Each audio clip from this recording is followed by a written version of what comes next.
ಆತ್ಮೀಯ ವೀಕ್ಷಕರೇ, ನೀವು ನೋಡ್ತಾ ಇರೋ ನಂಬರ್ ಒನ್ ಚಾನಲ್ಗೆ ಸ್ವಾಗತ ಬಯಸುತ್ತೇನೆ. ವೀಕ್ಷಕರೇ, ನಾನು ಸೈಯದ್ ಯತ್ನಾಳ್. ಬಸನಗೌಡ ಯತ್ನಾಳ್ ಸಿಡಿಸಿದ ಬಾಂಬ್ಗೆ ತತ್ತರಿಸಿ ಹೋದ BJP.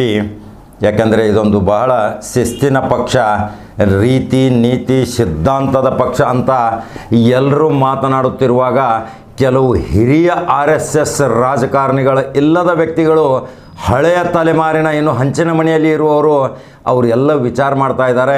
ನಾವು ಏನು ಮಾಡಿದ್ದೀವಿ ಈ ರಾಷ್ಟ್ರ ಕಟ್ಟಲಿಕ್ಕೆ, ಈ ಎಂತಿಂಥವ್ರನ್ನು ನಾವಿಲ್ಲಿ ಉನ್ನತ ಸ್ಥಾನಕ್ಕೆ ಕಳಿಸಿದ್ದೀವಿ, ಅವ್ರು ಏನು ಮಾಡ್ತಾ ಇದ್ದಾರೆ ಅನ್ನೋದು ಈಗ ವಾಪಸ್ ಎಲ್ಲರನ್ನು ಕರೆಸಿ ಮತ್ತೆ RSS ಸಿದ್ಧಾಂತದಲ್ಲಿ ತರಬೇತಿಗೊಳಿಸುವಗೋಸ್ಕರ ಈಗ ಹಿರಿಯ ಚಿಂತಕರು ವಿಚಾರ ಮಾಡುವಂಥ ಪರಿಸ್ಥಿತಿ ನಿರ್ಮಾಣ ಆಗಿದೆ ವೀಕ್ಷಕರೇ. ಯಾಕೆಂದರೆ ಬಸನಗೌಡ ಪಾಟೀಲ್ ಯತ್ನಾಳ್ ಹೇಳಿದ್ದು ಏನು ಅಷ್ಟೊಂದು ಸಣ್ಣ ವಿಷಯ ಅಲ್ಲ. ಕರ್ನಾಟಕ ರಾಜ್ಯದ ಎಲ್ಲ ಲಿಂಗಾಯತ ಮಠಗಳಿಗೆ 83 ಕೋಟಿ ರೂಪಾಯಿಗಳನ್ನ ಕೊಟ್ಟು ಅಮಿತ್ ಶಾ ಮತ್ತು ಮೋದಿಯವರ ವಿರುದ್ಧ ಧ್ವನಿ ಎತ್ತಲು, ಬಹಿಷ್ಕಾರ ಹಾಕಲು, ಯಡಿಯೂರಪ್ಪನ ಪರವಾಗಿ ವಕಾಲತ್ತು ವಹಿಸಲು ಬಂಡೇಳುವಂತೆ ಪ್ರಚೋದನೆ ನೀಡಿದ ಯಡಿಯೂರಪ್ಪ ಅಂತ ನೇರವಾಗಿ ವಾಗ್ದಾಳಿ ಮಾಡಿದ್ದು ತಾವು ದೃಶ್ಯದಲ್ಲಿ ನೋಡಬಹುದು ವೀಕ್ಷಕರೇ. ಅವರ ಪ್ರತಿಯೊಂದು ಮಾತಿನಲ್ಲಿ ಸತ್ಯಾಂಶ ಇದೆ.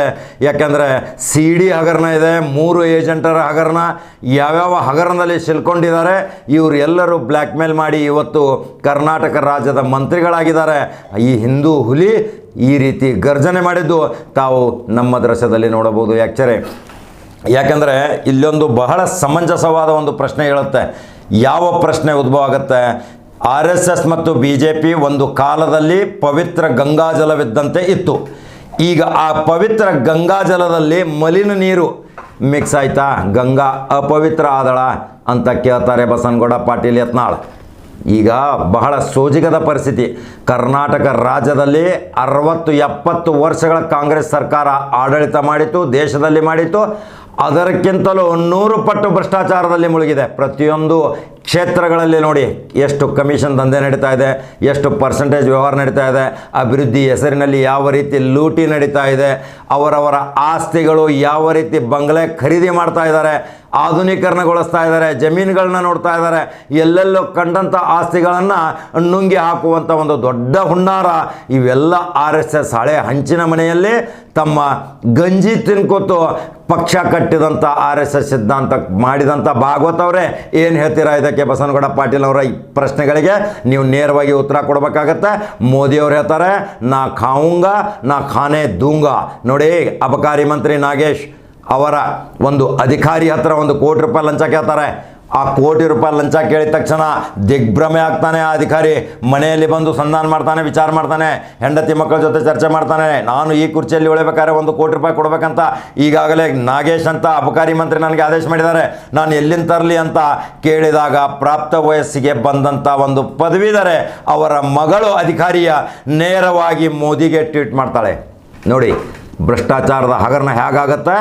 ಆ ಮೋದಿಗೆ ಟ್ವೀಟ್ ಮಾಡಿದ ತಕ್ಷಣ ಅಲ್ಲಿಂದ ನೇರವಾದ ಆದೇಶ ಆಗುತ್ತೆ. ಆ ಮಂತ್ರಿಯನ್ನು ತಕ್ಷಣ ರಾಜೀನಾಮೆ ಕೊಡಿಸಿ, ಇಲ್ಲಿದ್ದರೆ ಸಂಪುಟದಿಂದ ವಜಾ ಮಾಡಿಸಿ. ಹಾಗಾದರೆ ಒಬ್ಬರೇ ನಾಗೇಶ್ ಭ್ರಷ್ಟಾಚಾರದಲ್ಲಿ ತೊಡಗಿದಾರ?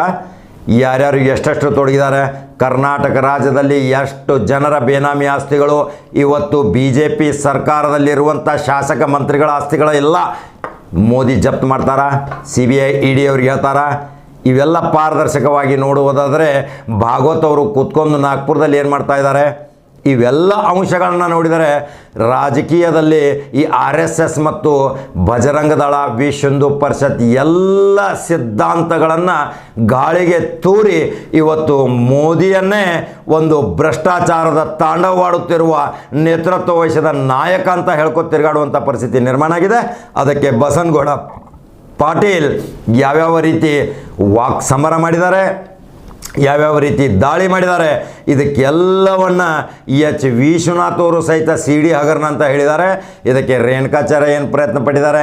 ಅವರು ಕಣ್ಣೀರು ಹಾಕಿದ್ಯಾಕೆ?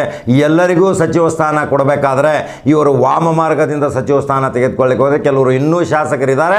ಅವರು 6-7 ಸಲ ಶಾಸಕರಾಗಿ ಮನೆಯಲ್ಲಿ ಕೂತು BJPಯ ಸಿದ್ಧಾಂತಗಳನ್ನ ಜಪ ಮಾಡ್ತಾ ಕೂತಿದ್ದಾರೆ. ಅವರಿಗೆ ಯಾವುದೇ ರೀತಿಯ ಅಧಿಕಾರ ಸಿಗಲಿಲ್ಲ, ಸಿಗೋದು ಇಲ್ಲ. ನಿಗಮ ಮಂಡಳಿ ಅಧ್ಯಕ್ಷರಾದರೂ ತೃಪ್ತಿ ಇಲ್ಲ, ಮತ್ತೆ ಮಂತ್ರಿ ಸ್ಥಾನಕ್ಕೆ ಲಾಬಿ, ಕೇವಲ ಕೋಟ್ಯಾಂತರ ರೂಪಾಯಿ ಹಣ ನುಂಗಿ ಹಾಕುವ ಇದೊಂದು ದೊಡ್ಡ ಹುನ್ನಾರ. 60-70 ವರ್ಷಗಳ ಕಾಂಗ್ರೆಸ್ ಸಿದ್ಧಾಂತದ ಬಗ್ಗೆ ಮಾತನಾಡುವ ಈ ಎಲ್ಲ ಅಂಧ ಭಕ್ತರು, ಅದರ ಬೆಂಬಲಿಗರು, ಬಸವಣ್ಣ ನಾಡಿನಲ್ಲಿ ಗುಡುಗಿದಂಥ ಇವತ್ತು ಬಸನಗೌಡ ಪಾಟೀಲ್ ಯತ್ನಾಳರ ಮಾತಿನಲ್ಲಿ ಅರ್ಥ ಇದೆ. ಈ ಅರ್ಥಕ್ಕೆ ಪ್ರತಿ ಉತ್ತರ ಪಾರದರ್ಶಕವಾಗಿ ಕೊಡಬೇಕಾದ್ರೆ ಈಗ ಈ ಯಡಿಯೂರಪ್ಪನ ಸರದಿ ಇದೆ. ಈ ಮುತ್ಸದಿ ಕಾಲ, ಈ ಮುದಿ ವಯಸ್ಸಿನಲ್ಲಿಯೂ ಯಡಿಯೂರಪ್ಪಗೆ ಇನ್ನೂ ಆಸೆ ಎಷ್ಟಿದೆ. ಅಧಿಕಾರದ ಮಗ ಬೆಳೆಯಬೇಕು, ಸಣ್ಣ ಮಗ ಬೆಳೆಯಬೇಕು, ದೊಡ್ಡ ಮಗ ಬೆಳೆಯಬೇಕು, ತನ್ನ ಹಿಂಬಾಲಕರು ಬೆಳೆಯಬೇಕು, ಏನು ಅವಶ್ಯಕತೆ ಇತ್ತು. ಎಷ್ಟೋ BJPಯಿಂದ ಆರಿಸಿ ಬಂದವರಿಗೆ ಸಚಿವ ಸ್ಥಾನ ಕೊಡಬೇಕಾಗಿತ್ತು.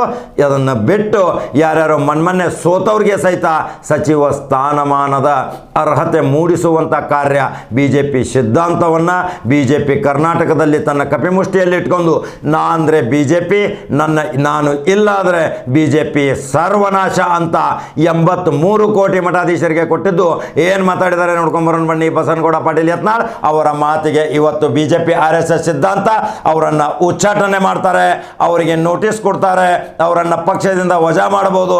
ಆದರೂ ಸಹಿತ ಯಾವುದಕ್ಕೆ ಎದೆಗುಂದದೆ ಧೈರ್ಯವಂತನಾಗಿ ಇವತ್ತು RSS BJPಯ ನೀತಿ ರೀತಿಗಳನ್ನು ಬಹಿರಂಗವಾಗಿ ಮಾಧ್ಯಮಗಳ ಮುಂದೆ ಸಾರಿ ಹೇಳಿದ ನಿಜಕ್ಕೂ ಬಸನಗೌಡ ಪಾಟೀಲ್ ಯತ್ನಾಳ್ ಈಗ ಅರಿವಾಗಿದೆ. ಬಸನಗೌಡ ಪಾಟೀಲ್ ಯತ್ನಾಳ್ಗೆ ನಾನು ಉಸಿರುಗಟ್ಟು ವಾತಾವರಣದ ಪಕ್ಷದಲ್ಲಿ ಸಿಕ್ಕೊಂಡು ಬಿದ್ದಿದ್ದೀನಿ, ಇದರಿಂದ ಹೊರಗೆ ಬರಬೇಕಾದ್ರೆ ನನ್ನ ಪರ್ಯಾಯ ವ್ಯವಸ್ಥೆಯನ್ನು ನಾನು ಮಾಡಬೇಕಾಗತ್ತೆ ಅಂತಾರೆ ಬಸನಗೌಡ ಪಾಟೀಲ್ ಯತ್ನಾಳ್. ಅದು ಬಸವಣ್ಣನ ನಾಡಿನಲ್ಲಿ ಹುಟ್ಟಿದಂಥ ಒಂದು ಗಂಡುಗಲಿ ಹುಲಿ ಅಂತ ನಾವು ಹೇಳ್ತಾ ಇದ್ದೀವಿ. ಅವರು ಏನೇನು ಮಾತಾಡಿದ್ದಾರೆ ಎಲ್ಲವನ್ನ ನಮ್ಮ ದೃಶ್ಯದ ಮುಖಾಂತರ ತಾವು ನೋಡಬಹುದು. ವೀಕ್ಷಕರೇ, ನೀವು ನೋಡೋದಕ್ಕಿಂತ ಮುಂಚಿತ ನಿಮ್ಮ ಆತ್ಮೀಯ ಸ್ನೇಹಿತರಿಗೆ ಮತ್ತು ಬಂಧು ಬಳಗದವರಿಗೆ ನಮ್ಮ ನಂಬರ್ 1 ಚಾನಲ್ ವೈರಲ್ ಆಗಬೇಕು, ಇದು ಸಬ್ಸ್ಕ್ರೈಬ್ ಆಗಬೇಕು, ಫಾಲೋ ಮಾಡೋದನ್ನು ಮರೆಯಬೇಡಿ.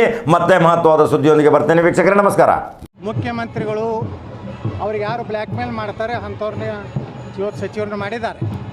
3 ಜನ, ಒಬ್ಬರನ್ನ ರಾಜಕೀಯ ಕಾರ್ಯದರ್ಶಿ ಮಾಡಿದ್ದಾರೆ, 2 ಸಚಿವರು ಮಾಡಿದ್ದಾರೆ.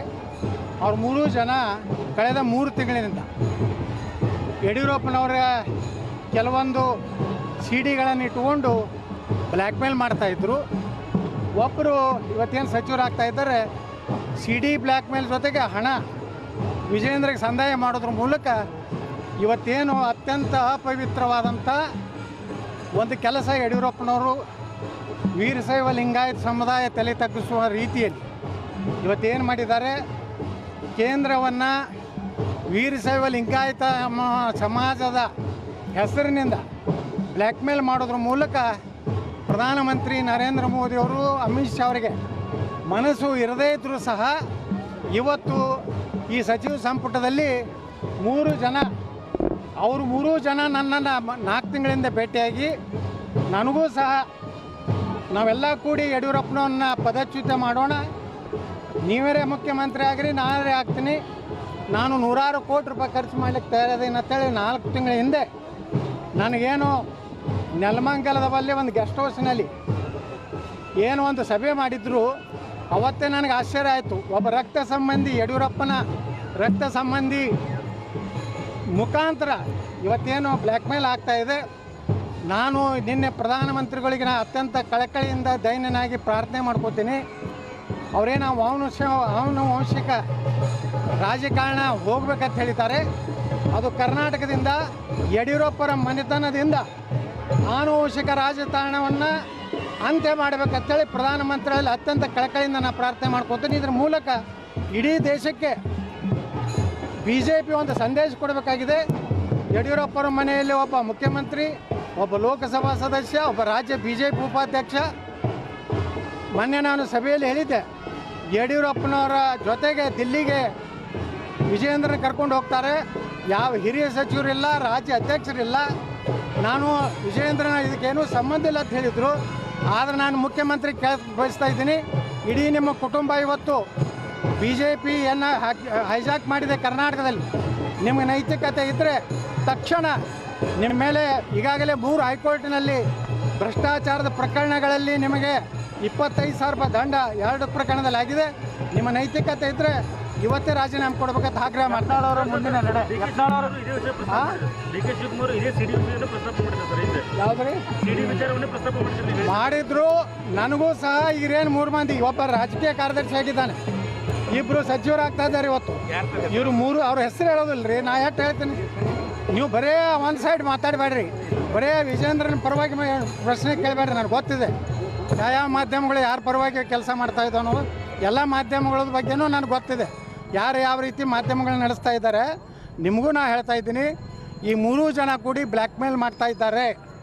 ಇನ್ನೂ ಇಬ್ಬರು ಅದಾರೆ, ಅವ್ರ ಬಲ್ಲಿನೂ ಸಿ ಡಿ ಅದಾವ ಅಂತೇಳಿ ಇವರೆಲ್ಲರೂ ಬ್ಲ್ಯಾಕ್ ಮೇಲ್ ಮಾಡಿ ಇವತ್ತು ಮಂತ್ರಿ ಆಗೋದು, ರಾಜಕೀಯ ಕಾರ್ಯದರ್ಶಿ ಆಗ್ತಾ ಇದ್ದಾರೆ.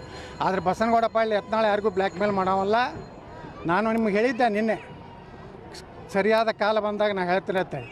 ಭಾಳ ದುರ್ದೈವ ಇವತ್ತು ಪಂಚಮಸಾಲಿ ಸಮುದಾಯವನ್ನು ದುರುಪಯೋಗ ತೊಗೊಂಡು ನಾಳೆ ಏನೋ ಕೂಡಲ ಸಂಗಮದಲ್ಲಿ ಏನು ನಮ್ಮ ಪಾದಯಾತ್ರೆ ಇದೆ ಅದನ್ನು ಮೊಟಕುಗೊಳಿಸುವಂಥದ್ದು ಹುನ್ನಾರ ಮಾಡಿ ಮುಖ್ಯಮಂತ್ರಿ ಮತ್ತು ನಮ್ಮ ಸಮುದಾಯದ ಇವತ್ತೇನು ಮುಖ್ಯಮಂತ್ರಿ ಆಗ್ತಾ ಇದ್ದಾರೆ ಕೂಡಿ ರದ್ದಾಗಿದೆ ಅಂತೇಳಿ ಸುಳ್ಳು ಸುದ್ದಿಯನ್ನು ಹಬ್ಬಿಸಿ ಕೇವಲ ತಮ್ಮ ಸ್ವಾರ್ಥಕ್ಕಾಗಿ ಸಮುದಾಯವನ್ನು ಇವತ್ತು ಉಪಯೋಗ ಮಾಡ್ಕೋತಾ ಇದ್ದಾರೆ.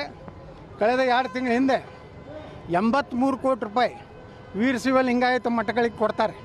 ಎದಕ್ಕೆ ಕೊಡ್ತಾರೆ ಅಂದರೆ, ನನ್ನೇನಾದರೂ ಮುಖ್ಯಮಂತ್ರಿ ಇಳಿಸಿದ್ರೆ ನೀವೆಲ್ಲರೂ ಕೇಂದ್ರದ ವಿರುದ್ಧ, ಪ್ರಧಾನಮಂತ್ರಿಗಳ ವಿರುದ್ಧ, ಅಮಿತ್ ಶಾ ಅವ್ರ ವಿರುದ್ಧ ಬಂಡಾಯ ಹೇಳಬೇಕು ಲಿಂಗಾಯತರು ಅನ್ನುವಂಥ ಕಾರಣದಿಂದ ಕೆಲವೊಂದು ಸ್ವಾಮೀಜಿಗಳಿಗೆ ಸಹಿತ 83 ಕೋಟಿಗಳನ್ನು ಹಂಚಿಕೆ ಮಾಡಿ, ಈಗಾಗಲೇ ಒಬ್ಬರು ಗುಲ್ಬರ್ಗಾದಾಗ ಹೇಳಿದ್ರು, ಯಡಿಯೂರಪ್ಪನವ್ರನ್ನ ಇಳಿಸಿದ್ರೆ ಬಿ ಜೆ ಪಿ ಸರ್ವನಾಶ ಆಗ್ತದೆ. ಈ ರೀತಿ ಹೇಳಿಕೆ ಕೊಡಿಸಲಿಕ್ಕೆ ವೀರಶೈವ ಲಿಂಗಾಯತ ಸಮುದಾಯವನ್ನು ಅವರು ಉಪಯೋಗ ಮಾಡ್ಕೋತಾ ಇದ್ದಾರೆ. ಮೊನ್ನೆ ಶಾಸಕಾಂಗ ಪಕ್ಷದ ಸಭೆಯಲ್ಲಿ ನಾನು ಹೇಳಿದ್ದೇನೆ, ವಿಭಾಗ ಏನು ಶಾಸಕರ ಸಭೆಯಲ್ಲಿ, ಯಡಿಯೂರಪ್ಪನವರೇ ನಮ್ಮ ಸಮಾಜದಲ್ಲಿ ನಿಜಲಿಂಗಪ್ಪ ಅವರು, ವೀರೇಂದ್ರ ಪಾಟೀಲ್ರು, ಜಯಚ್ ಪಾಟೀಲ್ರು ನಮ್ಮ ಸಮುದಾಯ ಗೌರವ ತರೋ ಕೆಲಸ ಮಾಡಿದರು. ನೀವು ನಮ್ಮ ಸಮುದಾಯದ ಮಾನ ಮರ್ಯಾದೆ ಕಳೀತಾ ಇದ್ದೀರಿ. ನಿಮಗೆ ಯಾವುದೇ ರೀತಿಯ ವೀರಶೈವ ಲಿಂಗಾಯತ ಒಂದು ಸುಶಿಕ್ಷಿತ ಸಮಾಜ ನಿಮ್ಮ ಹಿಂದೆ ಇಲ್ಲ.